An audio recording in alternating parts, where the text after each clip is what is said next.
Hello student, हम लोग लगातार क्रमचय संचय पढ़ रहे हैं। उसमें काफ़ी और इम्पोर्टेंट क्वेश्चन बचे हुए हैं, उनको हम करेंगे। और भी कई वीडियो बनेंगे। तो आज का हमारा क्वेश्चन है, पहला क्वेश्चन, शब्द DOGMATIC,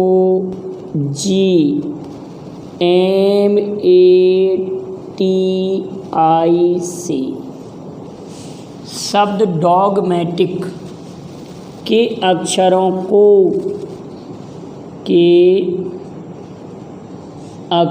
को कुल कितने प्रकार से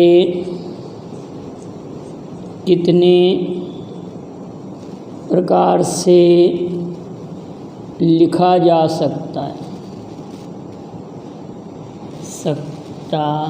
है जबकि स्वर साथ साथ ना हो। स्वर साथ साथ ना हो। काफ़ी अच्छा क्वेश्चन है। इस टाइप के कई क्वेश्चन हम कर चुके हैं। कुल कितने प्रकार से व्यवस्थित किया जा सकता है जबकि, या लिखा जा सकता है जबकि स्वर साथ साथ ना हो। तो सबसे पहले हमने ये देखा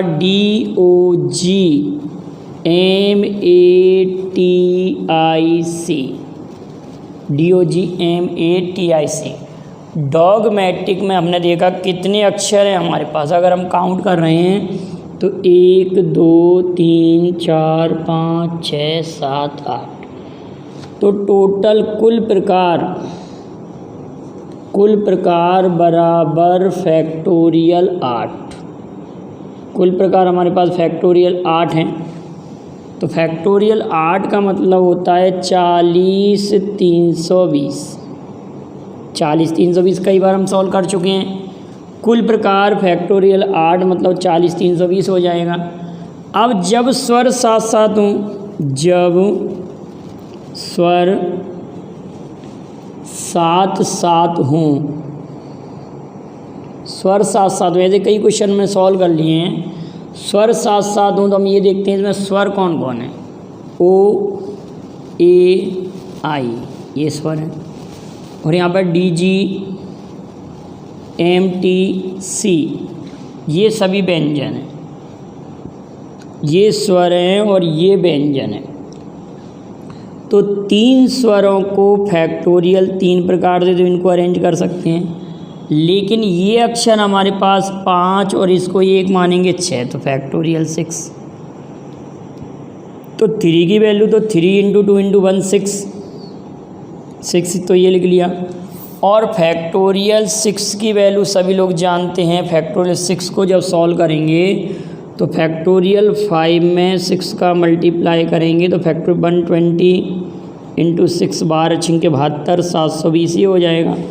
और 720 में जब हम 6 का मल्टीप्लाई करेंगे तो 0 6 दूनी 12 की 2 हासिल आई कितना 1 6 7 42 और 1 43।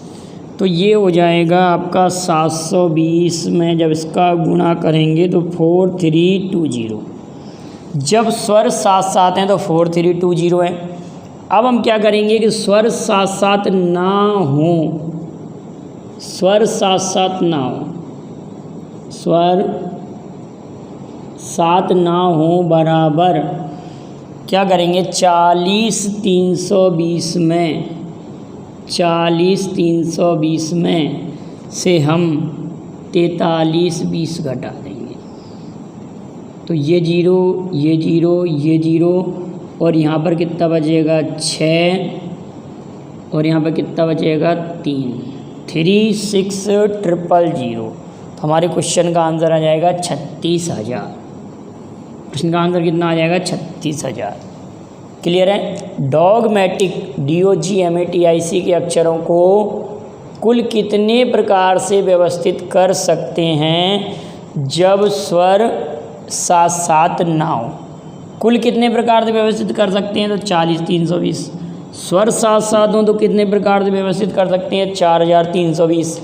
और स्वर साथ साथ ना हो तो कितने प्रकार से व्यवस्थित करते हैं 36,000 प्रकार से। 3 क्वेश्चन बन गए। कुल स्वर साथ साथ हों, स्वर साथ साथ ना हो। क्लियर है। नेक्स्ट क्वेश्चन देखते हैं हम। अगला क्वेश्चन है कि हमारे पास 10 प्रश्न पत्रों को किस प्रकार से विन्यासित किया जा सकता है। काफ़ी अच्छा क्वेश्चन है, इसको मैं लिखता हूँ। 10 प्रश्न पत्रों को कुल कितने प्रकार से विन्यासित किया जा सकता है जबकि कठिन और सरल प्रश्न पत्र एक साथ ना हो। काफ़ी अच्छा क्वेश्चन है। अगला क्वेश्चन है कि 10 प्रश्न पत्रों को कुल कितने प्रकार से, नेक्स्ट क्वेश्चन है 10 प्रश्न पत्रों को कुल कितने प्रकार से विन्यासित किया जा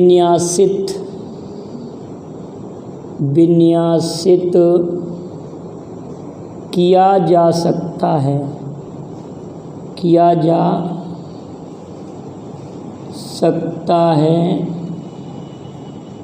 जबकि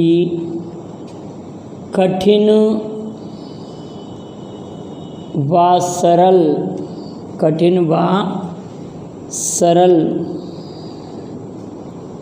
प्रश्न पत्र एक साथ ना हो। काफ़ी अच्छा क्वेश्चन है। 10 प्रश्न पत्रों को कुल कितने प्रकार से विन्यासित किया जा सकता है जबकि कठिन व सरल प्रश्न पत्र एक साथ ना हो। ये क्वेश्चन है हमारे पास। क्वेश्चन क्या कह रहा है कि हमारे पास 10 क्वेश्चन पेपर हैं, 10 क्वेश्चन पेपर हैं और उनको हमको अरेंज करना है। और कितने प्रकार से अरेंज करें कि कठिन और सरल, सिंपल और टफ क्वेश्चन पेपर एक साथ ना हो। प्रश्न क्या कह रहा है, टफ और सिंपल क्वेश्चन पेपर एक साथ ना हो कह रहे हैं क्वेश्चन में। क्लियर बेटा।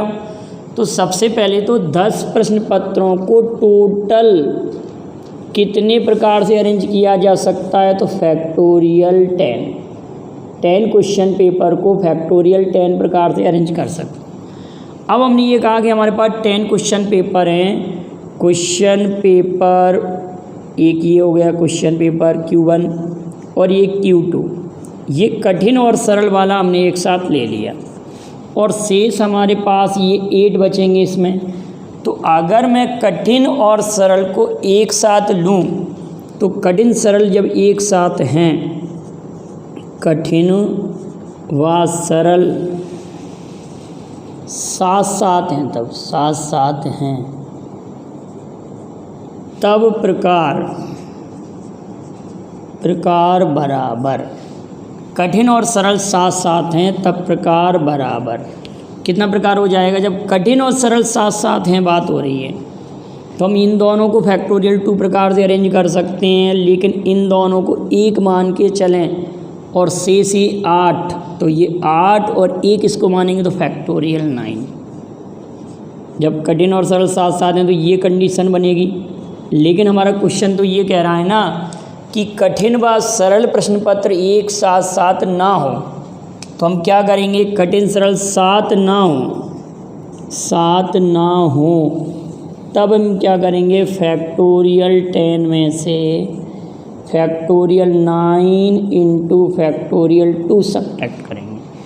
तो अब हम क्या करेंगे, इसको 10 इंटू फैक्टोरियल 9, क्लियर है, 10 into factorial 9 minus 2 into factorial 9। Factorial 9 अगर हम कॉमन ले लेंगे तो 10 में से 2 सब्ट्रैक्ट होगा तो 8 फैक्टोरियल 9 हमारे क्वेश्चन का आंसर आ जाएगा। 8 इंटू फैक्टोरियल 9 और इतना ही आंसर कॉम्पिटिटिव एग्ज़ाम में दिया था। इस क्वेश्चन का आंसर कितना आ गया, 8 इंटू फैक्टोरियल 9। क्या आंसर आ जाएगा बेटा, 8 इंटू फैक्टोरियल 9, या इसको हम ऐसे लिख सकते हैं 8 इंटू 9 फैक्टोरियल, ऐसे लिख सकते हैं, या 9 फैक्टोरियल इंटू 8, कुछ भी ऑप्शन में आ सकता है। तो आप इतना याद रखना कि ये क्वेश्चन क्या कह रहा है, ये भी आंसर हो सकता है, ये भी सभी एक ही बात है। और फैक्टोरियल 9 की वैल्यू रख के 8 का मल्टीप्लाई करके भी दे सकते हैं। तो काफ़ी अच्छा क्वेश्चन था। नेक्स्ट क्वेश्चन हम लेते हैं। अगला प्रश्न हमारे पास, बेसबॉल के खिलाड़ी की एक टीम 12 खिलाड़ियों में से कितने प्रकार से बनाई जा सकती है। तो आप सभी लोग जानते हैं कि बेसबॉल अमेरिका का राष्ट्रीय खेल है। अब बेसबॉल में प्लेयर कितने होते हैं, 9। तो क्वेश्चन ये कह रहा है कि 12 खिलाड़ियों में से बेसबॉल के 9 खिलाड़ियों को कुल कितने प्रकार से चुना जा सकता है, ऐसे क्वेश्चन है। अगला क्वेश्चन है, बेसबॉल के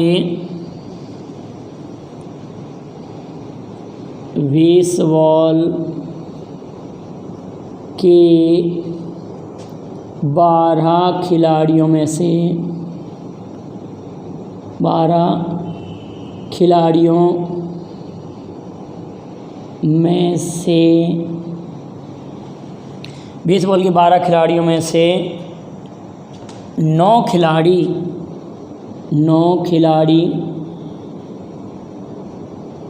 से टीम कुल कितने प्रकार से बनाई जा सकती है, कुल कितने प्रकार से बनाई जा सकती है, कुल कितने प्रकार से बनाई जा सकती है, ये क्वेश्चन है हमारे पास। तो आप सभी लोग जानते हैं, वैसे भी जानते हैं कि बेसबॉल में आपके 9 प्लेयर होते हैं। बेसबॉल के ये 12 प्लेयर में से हमको 9 प्लेयर की हमको टीम बनाना है। आप लोग कई क्वेश्चन पढ़ चुके हैं, जैसे कि 12 मित्रों में से 3 मित्रों को कितने प्रकार से चुना जा सकता है। तो 12C3 क्या करेंगे, 12C3 करेंगे। अगर उनको अरेंज करके बैठालना है तो P वाला फॉर्मूला लगाएंगे। जैसे मैंने आपसे कहा कि 5 झंडों में से 2 झंडे कितने प्रकार से चुने जा सकते हैं, 5C2। 5 व्यक्ति एक दूसरे से हाथ मिलाते हैं, कितने प्रकार से मिला सकते हैं, 5C2। क्लियर है कि नहीं। लेकिन 5 झंडों में से 2 झंडे लेकर कितने संकेत दिए जा सकते हैं, तो 5P2 होगा। अब यहाँ पर हमारे पास 12 प्लेयर हैं, उनमें से 9 प्लेयर हमको चुनना है। तो कैसे करेंगे, 12C9 तो फैक्टोरियल 9, 12 - 9 कोई प्रॉब्लम, फैक्टोरियल 12, फैक्टोरियल 9, फैक्टोरियल 3। अब इसको जब हम ओपन करते हैं, सॉल्व करते हैं, देखते हैं ज़रा किस प्रकार से ये हो रहा है। फैक्टोरियल 12 तो 12 × 11 × 10 × फैक्टोरियल 9। अगला फैक्टोरियल 9 और ये 3 × 2 × 1। क्लियर बेटा। अब हम कैंसिल आउट कर सकते हैं, ये और ये कैंसिल हुआ और ये हमारा 6 दूनी 12, तो टोटल हमारे पास 220 टाइप हो गए। टोटल कितने हो गए कि बेसबॉल के 12 खिलाड़ियों में से 9 खिलाड़ी से टीम कुल कितने प्रकार से बनाई जा सकती है। इसका आंसर तो हमारे पास 220 हो गया। इस क्वेश्चन का आंसर तो 220 हो गया। लेकिन बेटा इस पर 2 क्वेश्चन और बन सकते हैं। क्वेश्चन क्या है, कप्तान आवश्यक रूप से सम्मिलित हो। देखो अब यही क्वेश्चन में एक नया क्वेश्चन बना रहा हूँ, ये तो कुल टाइप हो गया। लेकिन अब प्रश्न बनेगा कि बेसबॉल के 12 खिलाड़ियों में से 9 खिलाड़ी से टीम कितने प्रकार से बनाई जा सकती है। जबकि एक नया क्वेश्चन हो गया बेटा आप लोगों के लिए, जबकि कप्तान सदैव सम्मिलित हो।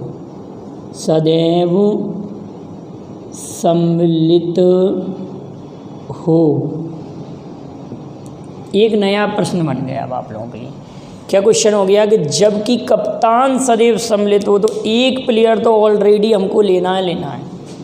मतलब हमारे 12 प्लेयर में से एक प्लेयर तो हमको लेना ही है, कप्तान को तो लेना है, तो ये तो हमने चुन लिया ना।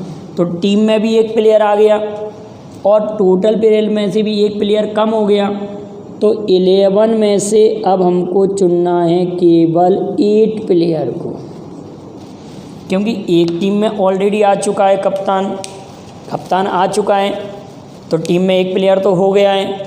और बात हो रही है कि ये 11 प्लेयर, कप्तान जब सम्मिलित हो गया तो ये 12 में से कम गए तो 11 बचे। तो 11 से 8 करना है, तो फैक्टोरियल 11 फैक्टोरियल 8 11 माइनस 8, तो factorial 11 factorial 8 into factorial 3, 11 into 10 into 9 into factorial 8 upon factorial 8 3 into 2 into 1।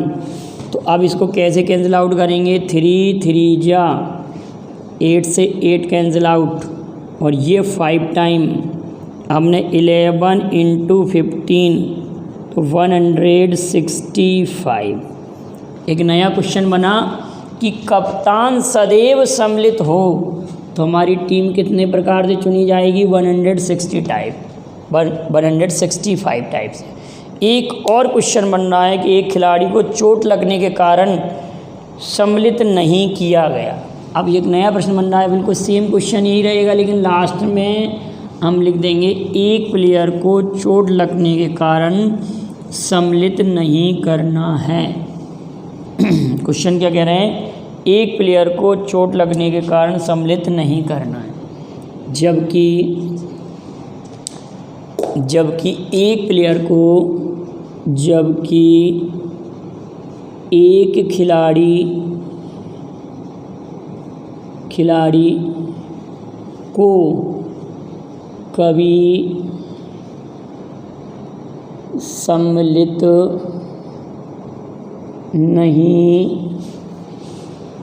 करना है क्योंकि वह चोटिल है।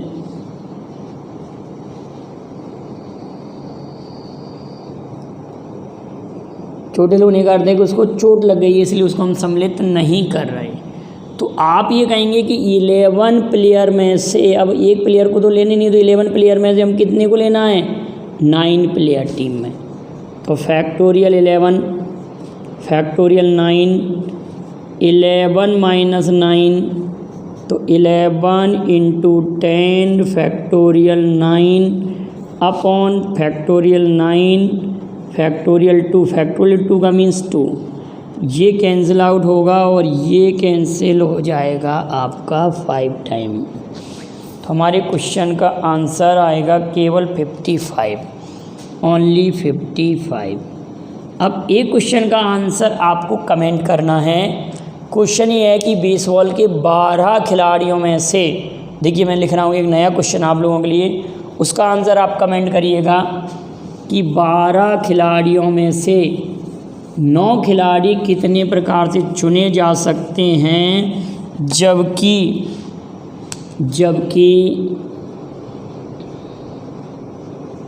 कप्तान व उप कप्तान सदैव सम्मिलित हों।